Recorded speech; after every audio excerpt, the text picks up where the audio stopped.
भंडासुर का अपने सेनापतियों से परामर्श करना।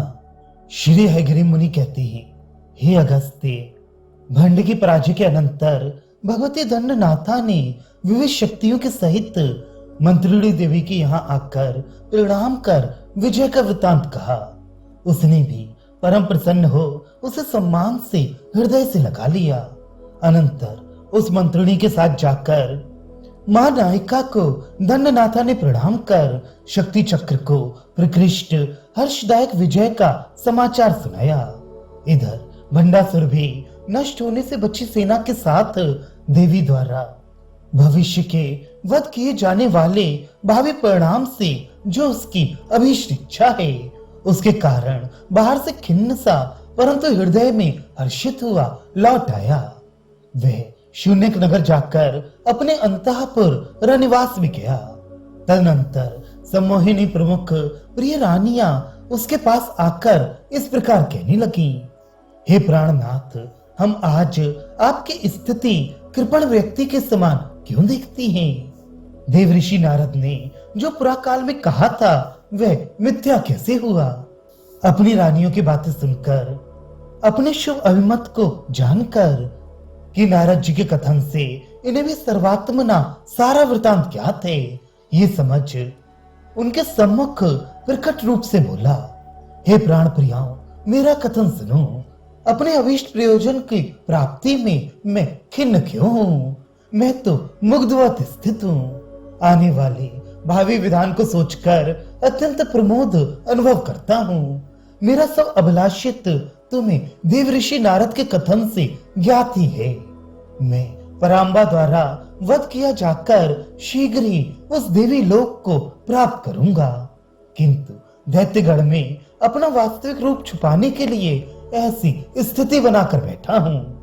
अनंतर फिर उसकी रानियों ने कहा, हे प्राणनाथ, हम अपनी अविवांछित इच्छा बतलाती हैं। यदि आपका निश्चय ठीक है कि युद्ध में मारे जाने से देवी लोक को आप जाएंगे, तब तो आपके अनन्य सहधर्मिणी हमें भी साथ में रखना होगा। आपको तो मार्ग भली प्रकार ज्ञात है, कहिए हमारी गत कैसे होगी? आपके प्रति सहज भक्ति रखने वाली हम छाया के समान अनुगामी हैं, हमें छोड़ना समुचित नहीं। अपनी प्राण प्यारी रानियों द्वारा कही वार्ता सुन भंड हर्ष निर्भर हो गया और बोला, तुम लोग मेरी सत्य सत्य बातें सुनो। मैंने पहले से ये सोच रखा है, यह किसी प्रकार अन्यथा नहीं हो सकता। इसका तुम्हें कारण बताता हूँ। रमा देवी की कृपा से मैं पहले के जन्म की बात स्मरण करता हूँ। उसने मुझे ऐसे कहा कि अवश्य त्रिपुरा हम सबकी एकांत आश्रय है। अपने आश्रय में रहने वाले सद्भक्तों का वह असाध्य अभीष्ट भी पूर्ण करती है, तब उससे ही हमारे इच्छित कार्य होगा। मेरे द्वारा अभीष्ट यही है कि मैं तुम सब रानियों के साथ उस देवी के दिव्य धाम में जाऊं।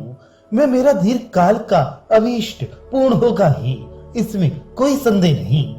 आगे मेरी और अन्य भी इच्छा है कि पुत्र आदि को साथ लेकर मुझे जाना है, सो वह भी होगा ही। फिर भी मैं सोचता हूँ कि एक साथ ही से ही उसकी कृपा के प्रभाव से सब होगा। अवश्य ही इस लोक में मित्र गणों के बंधु बांधव लोगों का बिछुड़ना कभी भी एक क्षण के लिए भी सहा नहीं जाता। जहाँ त्रुटि भी कल्पों के समान हो जाती है। मेरे द्वारा यही प्रार्थना की जाती है कि जीवन में यह वियोग का क्षण कभी ना आए। इसलिए दिन रात यही प्रार्थना करनी चाहिए। वह भक्तों के वांछित असाध्य कार्य को भी साथ देती है। इसे दूसरे नहीं जान पाते, इसलिए मैं शोक मग्न हूँ। हे रानियों, तुम शोक छोड़ दो। सब प्रकार से अपना सबका महान अभ्युदय प्राप्त है। इस प्रकार उन्हें कहकर सूर्य के अस्ताचलगामी होने पर वह महती सभा में गया। अनंतर अत्यंत उज्जवल सजे हुए सभा कक्ष में विशुक्र आदि भाई लोग, वह मंत्रीगण, पुत्र, सेवक एवं सभासद सब आ गए। उन्होंने असुर राज का प्रणाम कर अपने अपने आसन ग्रहण किए। विशुक्र ने राजा को शोकमग्न देखकर हाथ जोड़े प्रणाम कर राजा की जयकार करते हुए अद्भुत वचन कहे। हयग्रीव जी कहते हैं, अगस्त्य, श्री देवी जो भंड दैत्य राज के अभिलाषित प्रयोजन को पूर्ण करने वाली है, उसने समस्त दैत्य लोगों की नीति युक्त बुद्धि का नाश कर दिया।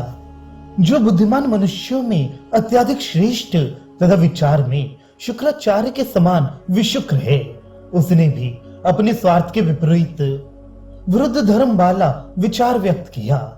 हे अगस्त्य, काल की विचित्र गति है कि उससे भावित कृत्य भविष्य के फल के अनुसार ही बुद्धि का स्फुरण करने में समर्थ होती हैं।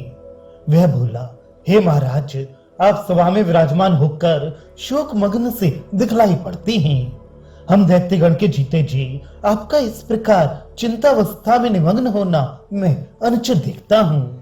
इस प्रकार कहने पर फिर दैत्येश्वर ने दैत्य मंडल में कहा, हे विशुक्र, मैं इस प्रकार की समय की विपरीतता में क्या कहूँ, जो मैं 105 ब्रह्मांडों का उत्कृष्ट शासन करने वाला हूँ, जिसके युद्ध में विष्णु प्रमुख देवगण तक बारंबार पराजित हो गए, जिसके नाम से भी वृत्रासुर का वध करने वाला इंद्र कहीं भी सुख से निंद्रा नहीं लेता, वही मैं अबला स्त्रियों के संग द्वारा वृथा युद्ध में हीन स्थिति वाला बना दिया गया।